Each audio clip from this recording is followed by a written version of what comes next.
berjumpa kembali minggu ini semua karena anugerah Tuhan ya. Hari demi hari kita lewati, bahkan kesehatan, kekuatan ya terus ada dalam hidup kita. Nah, hari ini saudara, kita akan sama-sama belajar firman Tuhan. Ya, kenapa saudara? Karena kita percaya firman Tuhan itu yang dapat menuntun hidup kita. Firman Tuhan itu yang sanggup memberikan kepada kita jalan mana sih yang harus kita lalui. Kalau engkau ingin diberkati keuanganmu, maka lakukan yang ini, yang itu, yang ini gitu ya. Kita baca dulu Maleakhi pasal yang ketiga. Kita baca mulai dari ayat yang ke-6 saudara. Maleakhi 3 ayat yang ke-6 sampai nanti ayat yang ke-12. Ya, firman Tuhan berkata begini saudara kepada bangsa Israel.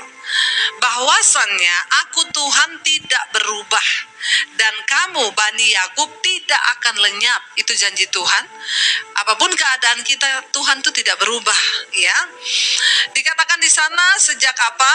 Ya, sejak zaman nenek moyangmu kamu telah menyimpang dari ketetapanku dan tidak memeliharanya. Kembalilah kepadaku, maka aku akan kembali kepadamu. Firman Tuhan semesta alam. Tetapi kamu berkata, dengan cara bagaimanakah kami harus kembali? Tuhan berkata, sejak dari zaman nenek moyangmu kamu itu telah menyimpang. Ya, saudara bisa bayangkan, bangsa Israel itu kan dipanggil keluar dari perbudakan di Mesir ya. Mereka keluar saudara, harusnya perjalanan hanya beberapa hari ditempuh. Besoknya itu sudah harus masuk ke tanah perjanjian. Karena mereka meragukan Tuhan, berkata bahwa di negeri itu banyak orang besar, kita tidak mungkin masuk. Bangsa itu semua pengen balik lagi ke Mesir. Tuhan murka dan Tuhan berkata, hari ini aku membatalkan, aku menangguhkan janjiku, kamu gak akan masuk. Kamu harus berputar lagi 40 tahun, padahal ini tinggal besok loh, udah mau masuk. Mereka harus berputar lagi 40 tahun. Dan ketika mereka berputar 40 tahun itu, semua angkatan di atas 20 tahun ke atas itu mati di padang gurun. Yang bisa masuk ke tanah perjanjian itu hanya yang 20 tahun ke bawah. Jadi itu dikatakan, bahkan sejak dari nenek moyangmu kamu itu sudah menyimpang terus. Tuhan kan beri aturan. Ini yang harus kamu lakukan supaya hidupmu diberkati. Ini yang harus kamu lakukan, ini yang boleh supaya hidupmu begini. Kalau mereka taat, mereka akan mengalami janji Tuhan. Tapi Tuhan bilang, bahkan sejak zaman nenek moyangmu kamu telah menyimpang dari ketetapanku dan tidak memelihara firman. Kembalilah kepadaku, maka aku juga akan kembali kepadamu. Supaya apa? Firman Tuhan bisa menggenapi janjinya. Tapi bangsa itu berkata, dengan cara apa? Bagaimana kami harus kembali? Emang apa yang sudah kami lakukan? Ya, kadang-kadang kita gondok ya saudara. Kemarin ada seorang ibu konseling sama saya. Suami saya itu ya bu, dia itu udah selingkuh, dia begini. Lalu saya coba melepaskan pengampunan. Karena ibu berkata saya harus melepaskan pengampunan. Saya bilang sama suami saya mengampuni kamu. Dan dia dengan santai berkata apa? Loh, emang apa yang aku buat? Terus lu harus mengampuniku? Gondok gak sama orang kayak begini saudara? Ya, dan lu merasa selama ini yang kamu lakukan itu gak salah. Ini yang terjadi dengan bangsa Israel. Tuhan bilang, kamu harus kembali kepadaku. Mereka tanya, dengan cara apa? Emang kami buat apa? Apa yang sudah kami lakukan sampai harus kamu kembali? Tuhan menjawabnya di sini begini saudara, ayat yang selanjutnya. Saya dikatakan, ya bolehkah manusia menipu Allah? Namun kamu menipu aku, kata Tuhan. Tetapi kamu berkata, dengan cara bagaimana kami menipu engkau? Ya itu Tuhan bilang apa? Mengenai persembahan persepuluhan dan persembahan khusus. Ya kalau saya sudah bicara begini mukanya jadi tidak enak semua pasti. Udah ngomong perpuluhan ini gak enak sekali ya, mesem semuanya. Saya juga terintimidasi sebagai hamba Tuhan menyampaikan ini. Tapi kebenaran harus disampaikan, karena kebenaran itu mengandung janji. Kalau kita mau lakukan, diberkati. Enggak juga enggak apa-apa, saudara tanggung sendiri resikonya.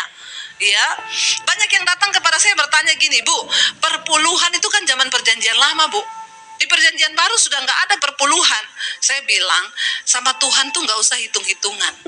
Kenapa kita harus memberi perpuluhan? Untuk melatih diri supaya kita ini tidak tamak, nggak rakus akan uang, tidak mata duitan, dan tidak menjadi hamba uang. Sebenarnya 1000% di hidup kita ini milik Tuhan.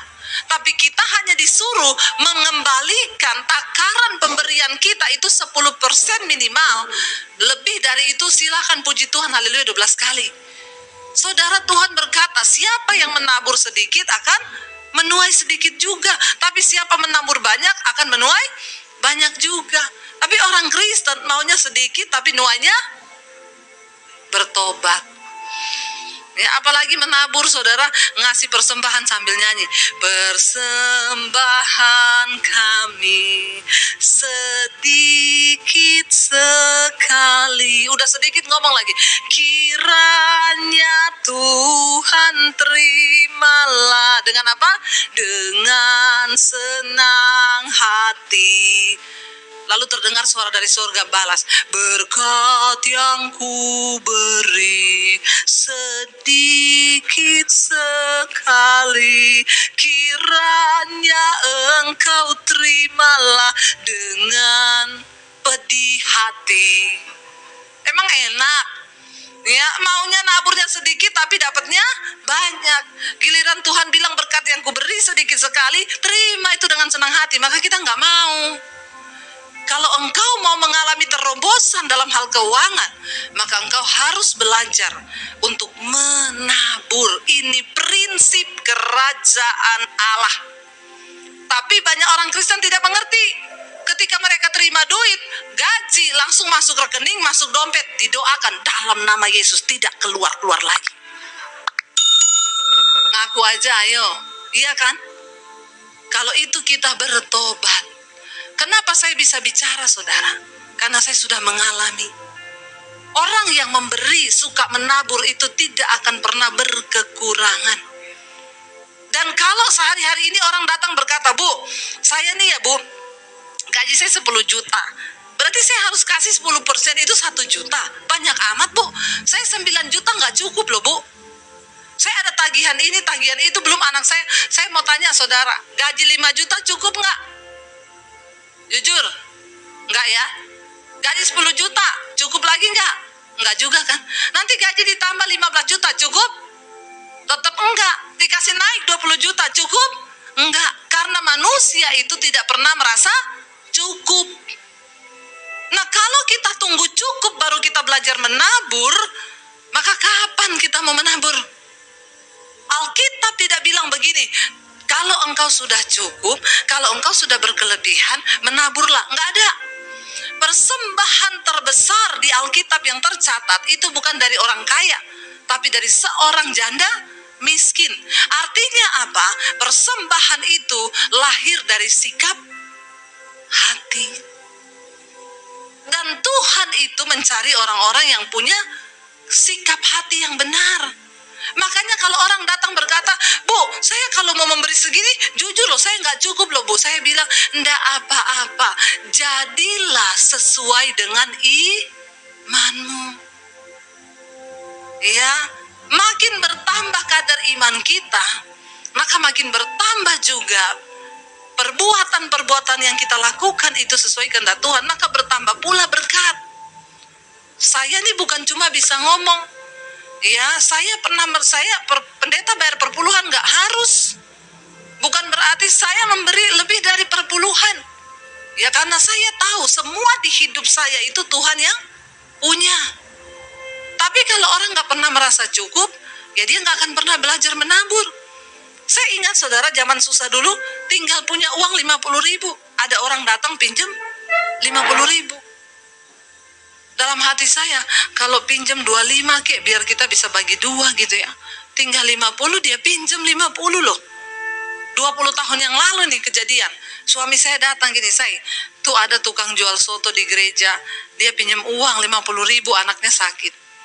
Tapi kita punya uang tinggal 50.000, terus kita besok bagaimana? Suami saya bilang gini, kalau nanya aku ndak tak kasih loh.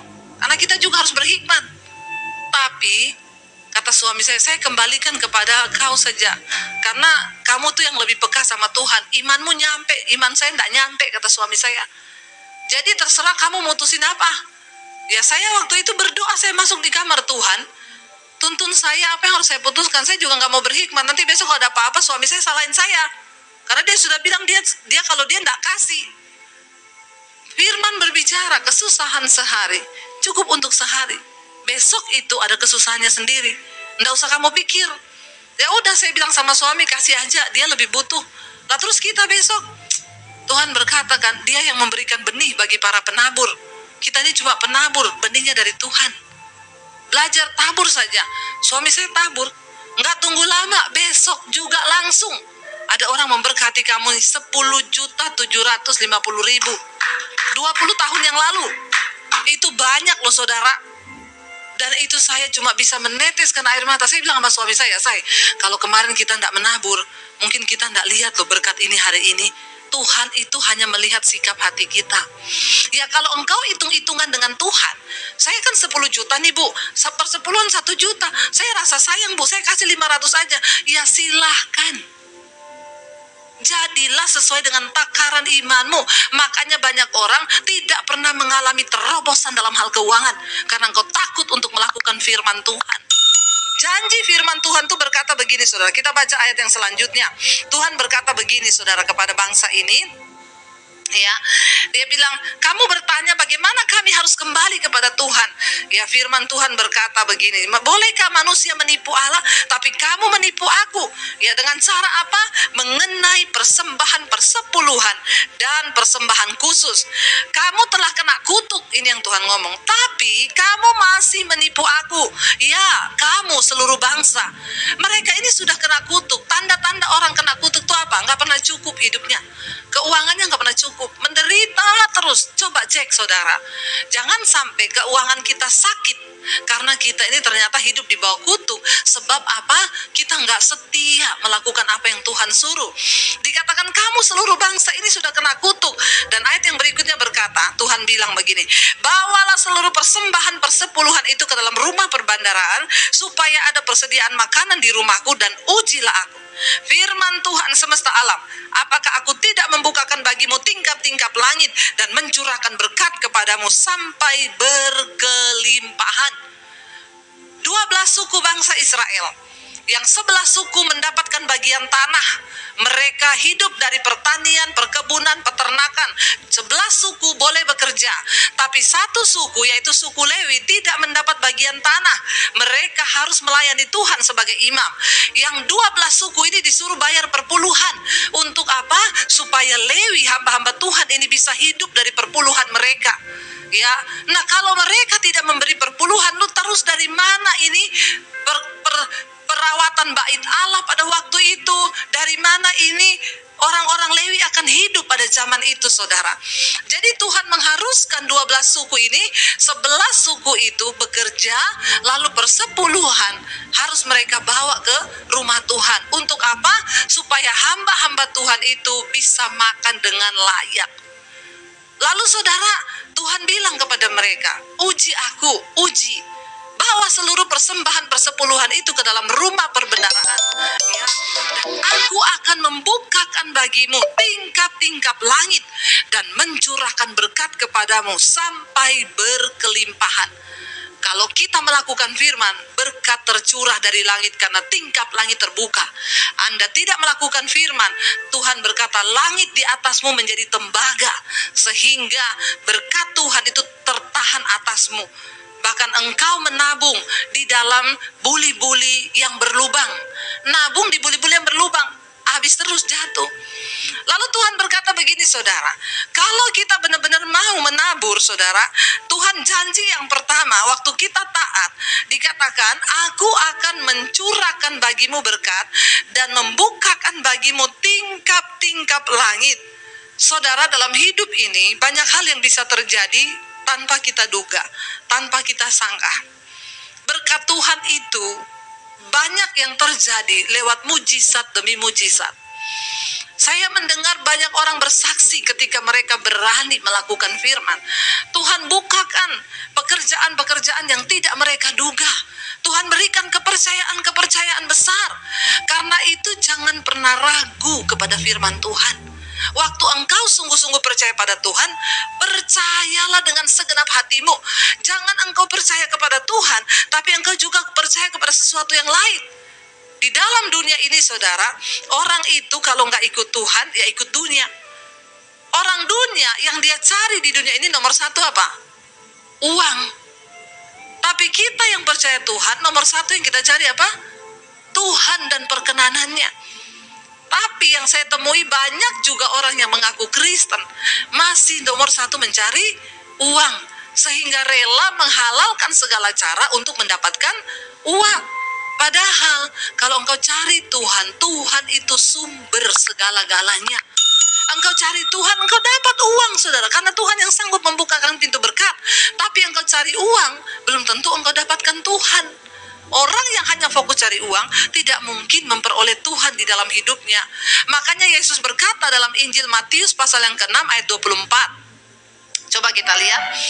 Injil Matius pasal yang ke-6 ayat 24. Di sana Yesus berkata begini, saudara. Ya, tak seorang pun dapat mengabdi kepada dua tuan. Karena jika demikian, ia akan membenci yang seorang dan mengasihi yang lain. Atau ia akan setia kepada yang seorang dan tidak mengindahkan yang lain. Kamu tidak dapat mengabdi kepada Allah dan kepada Mamon. Tuhan mensejajarkan dirinya dengan Mamon. Kenapa? Karena memang Mamon ini bahaya. Orang bisa melanggar firman hanya karena cinta kepada uang.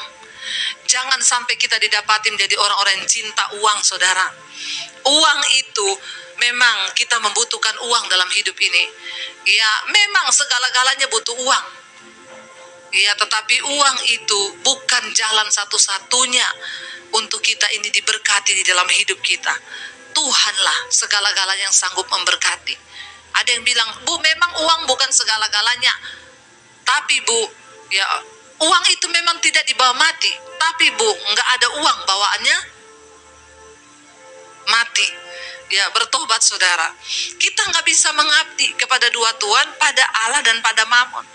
Kalau engkau disuruh memilih melakukan firman, memberi persepuluhan dari hatimu, dan engkau memilih untuk, aduh sayang ya, kok gede ya perpuluhannya ya. Waktu diberkati 10 juta, persembahannya perpuluhan hanya 1 juta kecil. Naik berkatnya jadi 20 juta, berarti ngasihnya 2 juta. Aduh, kok mulai gede ya. Dikasih 100 juta, perpuluhannya berapa? 10 juta. Aduh, kok gede banget ya. Hatinya mulai goyah. Tapi orang yang mencintai Tuhan, dia tidak pernah hitung-hitungan. Kenapa? Karena 1000% di hidup kita ini semua milik Tuhan. Bahkan nafas pun kita pinjam dari Tuhan. Jangan tunggu cukup dulu, saudara, karena kita itu tidak pernah ada cukupnya.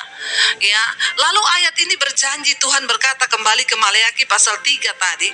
Ya, ayat yang ke-11 sekarang dikatakan di sana apa yang Tuhan katakan. Kalau engkau menabur, ya engkau akan diberkati. Yang kedua janji firman Tuhan dikatakan apa? Aku akan menghardik bagimu belalang pelahap, supaya jangan dihabisinya hasil tanahmu, dan supaya jangan pohon anggur di padang tidak berbuah bagimu. Firman Tuhan semesta alam. Saudara, ya seringkali yang namanya belalang pelahap itu, saudara ya. Belalang pelahap itu, kalau zaman dulu itu ladang kebun itu ada yang namanya belalang, memakan hasil panen. Kalau zaman sekarang kita bukan lagi kebun kan. Ya, yang kayak tadi saya bilang, penghasilan 10 juta, persepuluhan 1 juta. Karena sayang nih ya, sayang aku beri setengah aja Bu. Lalu datanglah belalang pelahap. Tiba-tiba bulan ini kita sakit atau anak kita sakit. Lalu kita ke dokter, saudara. Kita keluarin uang 1,5 juta untuk biaya dokter dan obat. Lalu bulan depan mobil kita disenggol orang, kita harus ke bengkel. Ini adalah contoh belalang pelahap.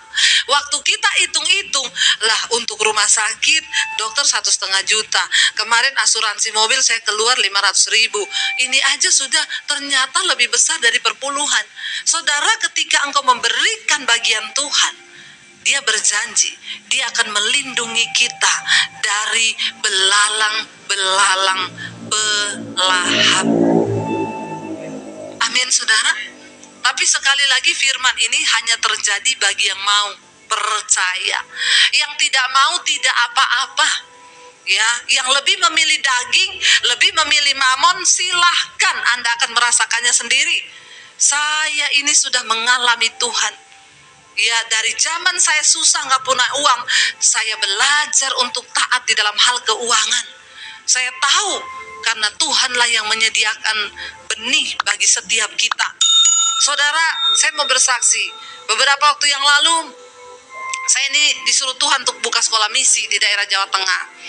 Untuk kita sekolahin anak-anak dari desa-desa untuk jadi hamba Tuhan.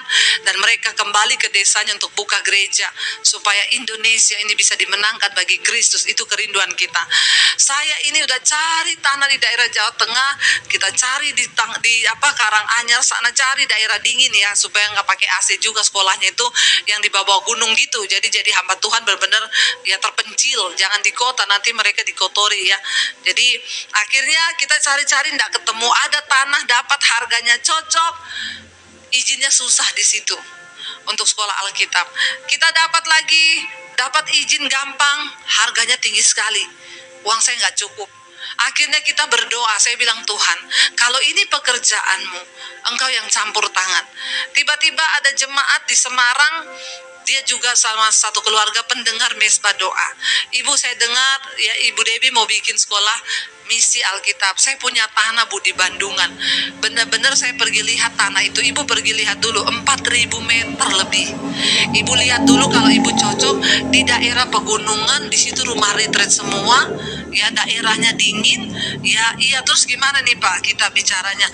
Ibu pakai berapa tahun? 10 tahun saya pinjemin gratis semuanya, Ibu pakai 10 tahun. Tapi saya doain, saya beli itu tanah saudara. Bagi Tuhan gak ada yang mustahil. Saya itu mengucap syukur, tiba-tiba Tuhan ketemukan dengan pemborong yang bikin lagi gambar untuk sekolahnya itu. Semua sudah jadi. Mereka datang berkata semua, kita gak mau dibayar Bu, malah nanti kita ikut nombok apa yang perlu ditombok. Saudara, saya itu cuma meneteskan air mata. Tuhan tuh ngomong begini saudara, waktu saya di mobil perjalanan, saya ngomong sama suami saya, Tuhan itu benar-benar nyata ya, kalau kita mau setia kepada Dia. Lalu saudara, Tuhan tuh ngomong di hati saya cuman gini, aku gak cari orang yang punya uang, karena uang, dunia, harta ini segalanya milikku. Aku cuma cari orang yang punya hati. Dan saya tuh menangis loh saudara. Bayangkan kita yang tadinya sudah pikir, sudah sediakan sejumlah uang untuk beli tanah. Ya, ternyata Tuhan membuat begini. Belum apa-apa sudah ada yang, Bu nanti kasurnya saya yang nyumbang. Bu nanti ininya saya yang nyumbang. Waktu kita ini benar-benar mau berjalan bersama dengan Tuhan, melakukan firman Tuhan, Tuhan itu turut bekerja. Makanya saya selalu bersaksi, saudara, sorry ya, orang yang kaya di hadapan Tuhan jangan dilihat dari apa yang dia pakai. Banyak orang pakai bermerek kan, tas 1M, 2M, ya berapa ember, ya banyak. Tetapi saudara, kaya atau tidaknya seseorang tidak dilihat dari apa yang dia pakai. Seberapa besar engkau menabur bagi kepentingan kerajaan sorga, itulah orang yang kaya di hadapan Tuhan. Maaf saudara, ya ketika kita ini dipercayakan sesuatu, maka jangan kita lupa diri. Saya selalu bersaksi, saya beli tas 30 juta tuh gak berani saya. Satu tas 30 juta tuh sampai hari ini saya belum berani. Dan saya bersyukur Tuhan masih taruh itu. Kalau dikasih ya saya pakai. Tapi beli 30 juta saya tidak berani. Tapi saudara tahu, setiap minggu itu saya kalau tanya ya ke gereja di desa-desa, Pak, minggu ini pembangunan sudah sejauh mana? Minggu ini kita perlu Bu 80 juta untuk ngecor gini. Itu saya nggak pernah tanya Tuhan. Saya transfer dengan sukacita, damai sejahtera. Makanya saya bilang, saya kalau mau beli LV bolak-balik, beli tas yang hebat, bisa bagi saya. Tapi saya tidak mau saudara. Dan saya bersyukur Tuhan masih taruh rasa itu di hati. Saya nggak berani, saya masih takut. Anak-anak tahu, suami saya tahu. Kenapa saudara? Karena saya tahu satu saat semua yang Tuhan percayakan di hidup kita itu akan dimintai pertanggungan jawab. Makanya saya selalu bilang, jangan bangga ketika orang lenggak-lenggok pakai tas 1,5 M. Sorry, taburanmu di hadapan Tuhan berapa? Waktu satu saat kita mati, Tuhan akan tanya, berapa banyak yang sudah engkau beri? Setiap bulan aku beri engkau berkati sekian. Berapa persen yang sudah engkau tabur bagi kepentingan kerajaanku di bumi? Itu yang akan Tuhan tanya. Ya, kita juga berdoa untuk gereja-gereja yang dipercayakan Tuhan keuangan jemaat. Jangan sampai uang jemaat berlimpah-limpah, nabung di gereja itu, nabur sama gerejanya karena sudah nggak buat misi, nggak buat apa, dimasukin saham.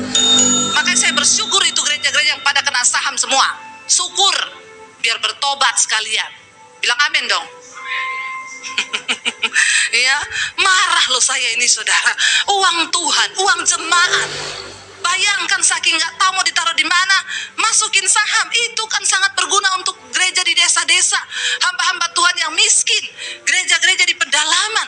Ya, kebangetan saudara. Jadi saudara, khotbah ini bukan cuma buat jemaat, juga buat para hamba Tuhan yang mendengar. Saya berdoa biar banyak gembala yang dengar khotbah ini. Ya, aduh saudara, sangat menyedihkan loh. Kalau kita ini dalam hal keuangan tidak bisa dipercaya, maka Tuhan satu saat akan meminta pertanggungan jawab, baik sebagai hamba Tuhan maupun sebagai jemaat. Di kitab Perjanjian Lama, Tuhan berkata, imam-imam, aku memberikan engkau yang terbaik. Persembahan itu boleh engkau nikmati, tetapi engkau pun harus menabur. Jangan engkau lupa memberikan juga persepuluhan. Jadi saudara, sebagai hamba Tuhan pun kita akan dituntut satu saat. Setiap keuangan yang sudah Tuhan percayakan itu untuk apa? Kita berdoa supaya gereja-gereja di Indonesia, gembala-gembala, pendeta-pendeta boleh dilawat Tuhan, agar mereka sungguh-sungguh tahu bahwa keuangan yang Tuhan percayakan itu bukan hanya sekedar untuk kita nikmati. Karena kalau kita ikuti kemauan kita, tidak akan pernah ada cukupnya saudara. Lalu ayat ini berkata saudara, di sana dikatakan yang selanjutnya, apa kata firman Tuhan? Ya, aku akan menghardik bagimu belalang pelahap, supaya jangan dihabisinya hasil tanahmu, dan supaya jangan pohon anggur di padang tidak berbuah bagimu. Firman Tuhan semesta alam ayat yang ke-12 berkata, di sana dikatakan bersama-sama baca, maka segala bangsa akan menyebut kamu berbahagia, sebab kamu ini akan menjadi negeri kesukaan firman Tuhan semesta alam. Kalau kita melakukan firman ini, orang akan melihat hidupmu diberkati Tuhan. Dan setiap orang yang berjumpa dengan engkau akan berkata, luar biasa ya, engkau itu sangat berbahagia. Mari kita taat melakukan firman.